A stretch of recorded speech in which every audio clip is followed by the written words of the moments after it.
Chapter 797, Reward. Inside Odora's villa, Emlyn saw Cosme, who was also a baron like he was. This sanguine, who seemed like a man in his prime, was Nibs Odora's spokesperson.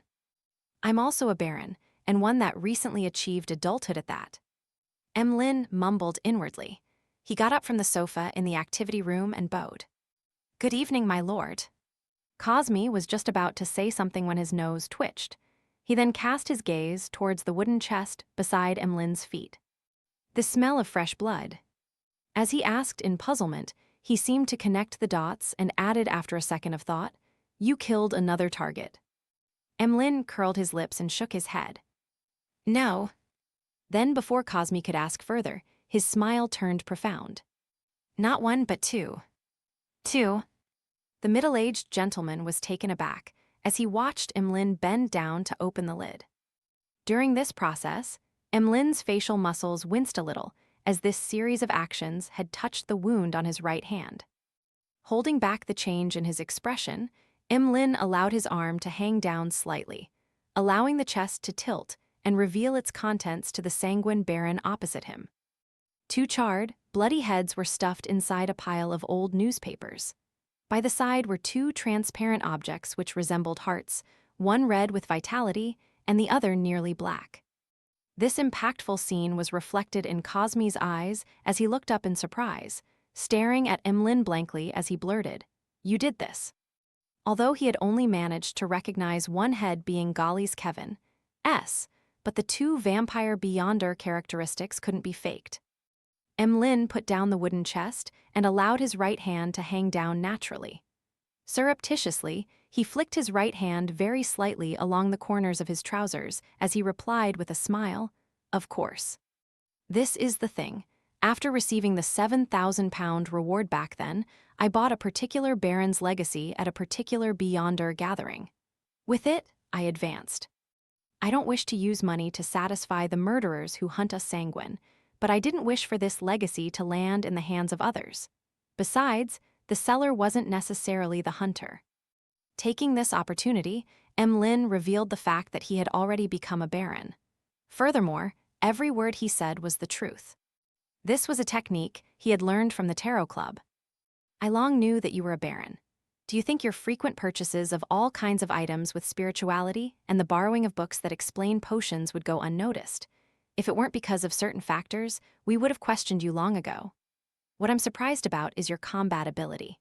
You don't even have a single mystical item, and with you only wishing to buy dolls, it's not easy to hunt two artificial vampires without causing a commotion, even for a baron. Even I would need to make plenty of preparations and acquire detailed intelligence before it's possible. Without anyone noticing it, Emlyn is already this strong." Cosme Odora couldn't help but lampoon as he revealed a fake smile. "So that's the reason. Emlyn, why did you hide it from us? Don't you wish to be addressed as Lord by the other sanguine?" Emlyn glanced at the sanguine's expression and tilted his chin. "I was planning on telling everyone, but since there was the hunting competition, I decided to give everyone a surprise. Cosme, I've already hunted 3 of the primordial moon believers, and you gave 5 targets. Does this mean that I've won?" He couldn't wait to change his form of address from Lord to Cosme. Cosme's eyelids twitched as he chuckled. "Yes, that's right.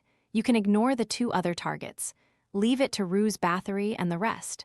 This way, they might still be eligible for a consolation prize." Having said that, Cosme found his attitude a little too cold, so he hurriedly asked in concern, "Were you injured?" "A little." Emlyn raised his right arm and stretched his fingers. To be frank, on his hunt that night, the worst injury he suffered was after he teleported out of Eastborough. He had ripped apart his skin to wipe his blood across the cover of Lemanos Travels. Cosme didn't develop the topic, as he said, after a few seconds of silence. "Congratulations on being the victor of this hunting competition. You will receive 2 prizes.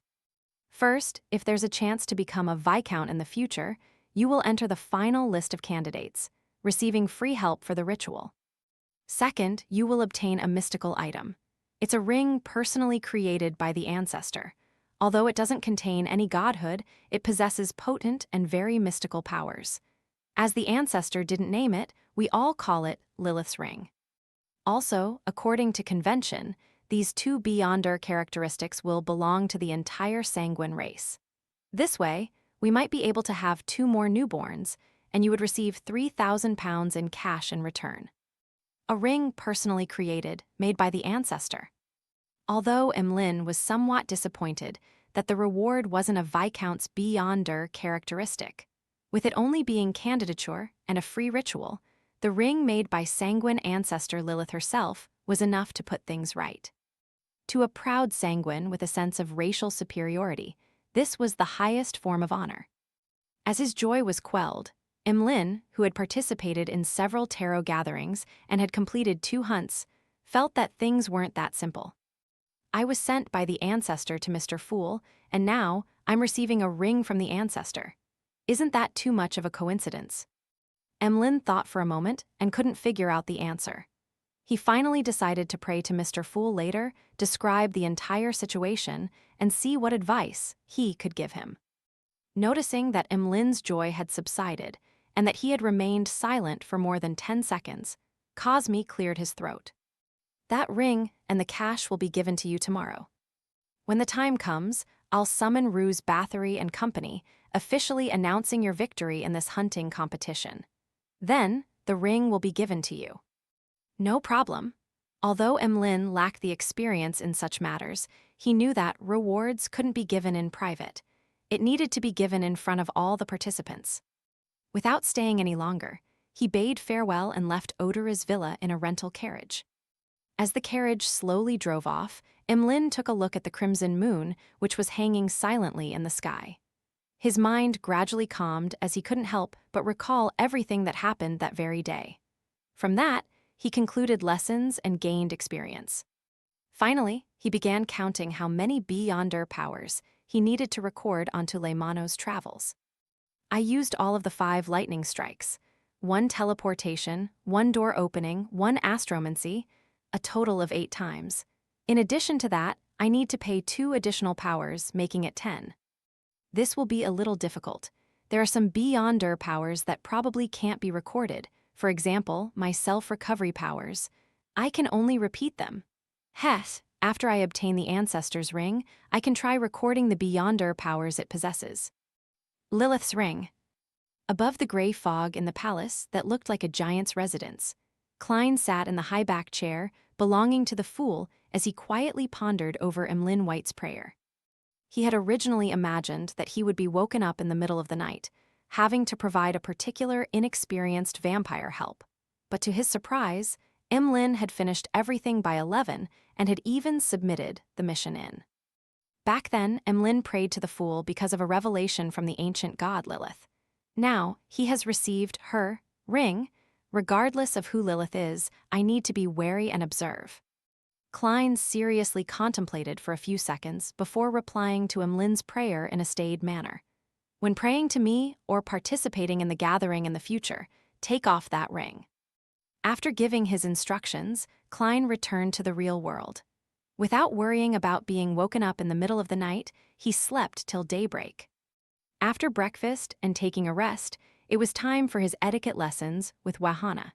It was a special lesson for the ball he was hosting at his residence on the weekend. Wahana's soft black hair flowed as the ends of her dress twirled, while she led Dwayne Dance into familiarizing himself with the opening dance. In the brisk and comforting music, this etiquette teacher suddenly said, "I heard Ma'am Mary visited you yesterday afternoon." Yes, as Klein poignantly reflected on how there weren't any secrets in the world of social networks, he nodded frankly. Wahana nodded gently and said after 2 seconds of silence, "I heard that Ma'am Mary has pledged all her shares to the bank to borrow a large sum of money. This is a warning for me to be careful so that I wouldn't fall into a scam. The help I previously provided had not only allowed me to quickly enter the social circles in Berkland Street, but it has also continuously brought me benefits. However, Ma'am Mary's pledging of shares was to secretly acquire more shares." Klein listened in silence before revealing a warm smile. "Thank you." He paused and added, "I believe in the character of every friend, but in the field of business, caution is forever the first principle." I've already gotten Walter to hire an independent lawyer and accounting team to perform the due diligence and come up with a proposal that can protect my interests and avoid taxes in the best way possible. Before that, I won't make any decisions. Wahana raised her head a little and looked into Dwayne Dance's deep blue eyes before suddenly sighing with a laugh. You truly are a wise person.